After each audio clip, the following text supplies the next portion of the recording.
शाह साहब, सबसे पहले तो मैं इस एंगल पे बात करना चाहूँगी जो बगराम एयरबेस के हवाले से अमरीकी सदर का बार बार बयान आना।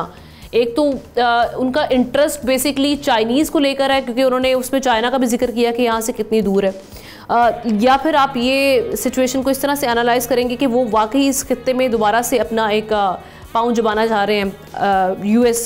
तो आप इस सारी सिचुएशन को कैसे एनालाइज करेंगे, और अफगानिस्तान में क्या इतनी हिम्मत है इस वक्त कि वो उनको इस तरह से रिस्पॉन्ड कर सके कि हम 1 इंच भी ज़मीन का नहीं दे सकेंगे अमेरिका को? एयर बेस तो दूर की बात है। देखिए, मेरे ख्याल में बागराम एयर बेस एक ऑपरेशनल बेस था जिसपे अमेरिकन ने बहुत बड़ी इन्वेस्टमेंट की थी, और ये एक लिहाज से एक सर्वेलेंस हेडक्वार्टर था जहाँ से वो इर्द गिर्द रूस, China, Pakistan, central Asian republics और तमाम की सर्वेलेंस करते रहे। बल्कि एक मुकम्मल दुनिया थी, इसके अंदर इतने latest gadget, equipment, even satellite control centre यहाँ पे मौजूद थे, जो कि जाते वक्त बहुत सारे उनके जो ऑपरेशनल इक्विपमेंट थे वो साथ ले गए। लेकिन अब डोनाल्ड ट्रंप की जानिब से दोबारा बागराम एयरबेस में जो है वो इंटरेस्ट का इजहार, ऑब्वियसली खित्ते के अंदर जो होने वाली चेंजेस हैं, चाइनीज इन्फ्लुएंस है, उसका सी पैक एक्सटेंशन है, अफगानिस्तान के साथ चाइनीज के ताल्लुकात हैं, मिनरल एक्सप्लोरेशन है, ये बड़ी ऐसी चीजें हैं जिसके ऊपर अमेरिका मेरे ख्याल में ऑब्वियसली परेशान भी है और इस खित्ते के अंदर वो एक फुट होल्ड चाहता है। और बागराम एक ऐसी जगह है जो सेफ्टी के लिहाज से और टेक्निकली जोग्राफिकल लोकेशन के हिसाब से तमाम सेंट्रल एशियन के साथ साथ पाकिस्तान के ऊपर भी नजर सकता है, ईरान के ऊपर भी रख सकता है, चाइना के ऊपर भी रख सकता है, और जब जरूरत पड़ी तो वो इसे एक्टिव जंगी बेस के तौर पर भी इस्तेमाल कर सकता है। दूसरा, जो तालिबान की जानिब से अमीर मुत्तकी साहब, इसके अलावा मुल्ला याकूब और दूसरे जो सरकर्दा तालिबान लीडरशिप है, उन्होंने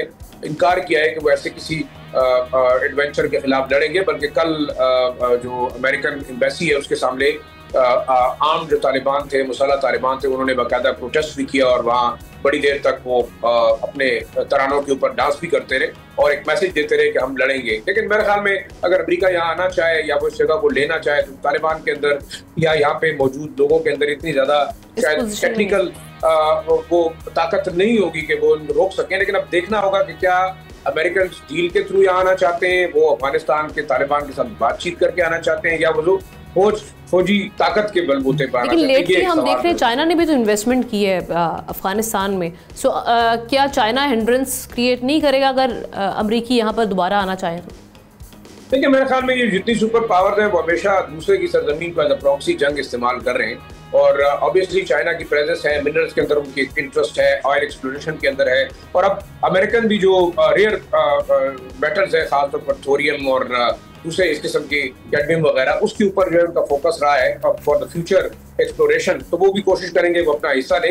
लेकिन बातचीत हो रही है इनसाइड, अगर देखें तो प्रेसिडेंट ट्रंप ने कहा है कि हम बातचीत कर रहे हैं और तालिबान के साथ बातचीत के जरिए से ही बागराम को टेक ओवर करेंगे। ये भी कहा जा रहा है कि $1 बिलियन का मुतालबा जो है तालिबान लीडरशिप की जानिब से आया है कि वो अमेरिका उनको अगर इमदाद की सूरत में देगा, डेवलपमेंट करेगा, तो वो शायद इस पर बात करें। लेकिन फेस सेविंग के तौर पे जाहिर बात है कि तालिबान जो है इसी बलबूते के ऊपर हुकूमत में आए कि उन्होंने यहाँ से गैर मुल्की कुव्वतों को बाहर निकाला है, जो अमेरिका और उसके इत्तेहादी उनको शिकस्त दी है, उन्होंने रूस को भी शिकस्त दी है। तो ये एक मिथ क्रिएट किया गया है रिलीजन के नाम पे और जहाद के नाम पे कि उन्होंने यहाँ से काबिज कुव्वतों को बाहर निकाला है, लेकिन हालांकि हकीकत सबको मालूम है कि वो किस तरीके से इक़्तिदार में आए हैं। दूसरी जो आप बात कर रहे थे कि जी डबल स्टैंडर्ड है, ऑब्वियसली दोहा एग्रीमेंट में ये बात भी शामिल थी कि खारिज किसी तौर पे भी जो है अफगान सरजमीन पाकिस्तान के खिलाफ इस्तेमाल नहीं होगी। लेकिन अब तो वाज़ेह सबूत मिल गए हैं। आप देखें तो कुछ दिन पहले जो वज़ीरिस्तान के अंदर ऑपरेशन हुआ उनमें से 4 दहशतगर्द जो मारे गए थे वो अफगान शहरी निकले। और एक आमना एक बड़ी खबर आपको दूं, इस वक्त पाकिस्तान के लिए TTP, ISK या PLA इतना बड़ा मसला नहीं है। इस वक्त सबसे बड़ा मसला जो पाकिस्तान के लिए है वो अफगान तालिबान है। उसकी वजह यह है कि अफगान तालिबान लीडरशिप की कंट्रोल नहीं है उनके फाइटर्स के ऊपर, और वो फाइटर्स जो है इस वक्त TTP के साथ भी इल्हाक किए हुए हैं, वो ISK के साथ भी मिलते हैं, वो जो है PLA को भी सपोर्ट कर रहे हैं। उसकी वजह यह है कि वो एक अपने जिहादी माइंडसेट के साथ पाकिस्तान के खिलाफ जंग कर रहे हैं। दूसरा इनसाइड आपको, लेकिन वो मानने के लिए तैयार ही नहीं। आज भी डॉन न्यूज़ की खबर है, वो बता रहे हैं कि तालिबान के एक सीनियर रहनुमा हैं, वो ये कह रहे हैं कि अफगानिस्तान को जोड़ना इस दहशतगर्दी के साथ पाकिस्तान की जानिब से ये गलत है, फिर आप किस तरह से हमारे साथ बातचीत करेंगे? देखिए, ज़बीहुल्लाह मुजाहिद ने जरूर कहा है। देखिए, मेरे ख्याल में तालिबान इस वक्त डबल गेम खेल रहे हैं। डबल गेम ये है कि वो हमेशा TTP को एज अ बार्गेनिंग चिप इस्तेमाल करे, हालांकि उनके अपने अंदरूनी इख्तिलाफात बहुत ज्यादा हैं। जो मुल्ला हिब्बतुल्लाह का कंधारी ग्रुप है वो बिल्कुल एट ऑड है, जो सिराजुद्दीन हक्कानी ग्रुप है या गुलबदीन हिकमतयार के जो तालिबान हैं उनके साथ, और वो उनको कहीं भी स्पेस नहीं दे रहे। बल्कि मैं ये बताऊं कि कल जो अमरीकी स्पेशल एनवॉय हैं उनकी मुलाकात हुई है मुल्ला गनी बरादर से, और उसके ऊपर भी मौलाना हिब्बतुल्लाह ने बड़े गुस्से का इजहार किया है। और ये शायद कुछ दिनों में आप देखेंगे जो डिप्टी प्राइम मिनिस्टर है गनी बरादर, उनको भी रिमूव किया जाएगा।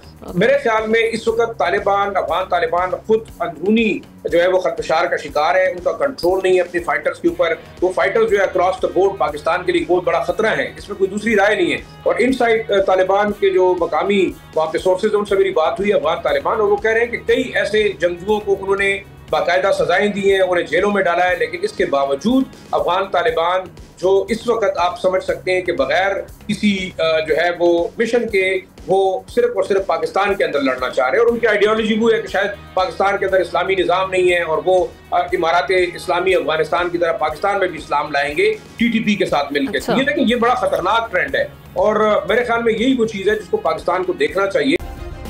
सब्सक्राइब करें और बेल दबाएं ताकि कोई खबर रह न जाए।